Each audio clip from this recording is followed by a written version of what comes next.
lakas guys ng agos ng Sa lakas po ng ulan kanina, ay, ayan o, lakas ng agos ng tubig nanggagaling sa kalsada.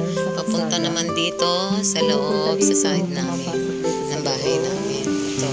Kaya doon po sa likod, yan, tingnan ninyo yung agos ng tubig. Garahe. Ayan. Then diretso Ayan. dyan. Ayan. Yung agos ng tubig, papunta doon sa likod ng bahay. Kaya pagdating doon, yung tubig niya nai-stack.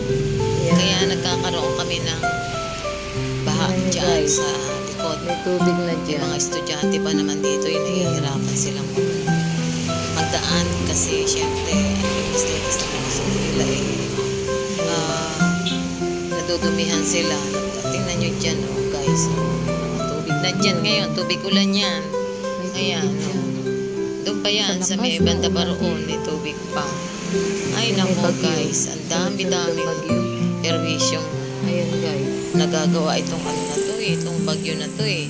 Buti nga dito ganito lang, pero sa Manila guys, nako, ang lalim ng tubig, ang daming baha at ang daming mga lumubog.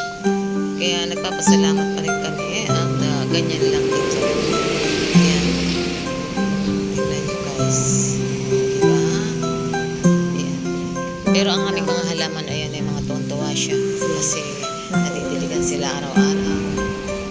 Nakakainom sila ng tubig, ayan o, lumubulaklak na. Ayan. Yan po yung ano tinatawag nilang snake plant. Snake plant na yan. Ang sabi ng iba ay swerte daw yan sa bahay. Ewan. Hindi ko alam kung totoo. Tapos meron diyang aloe vera. Ayan. Ayan siya.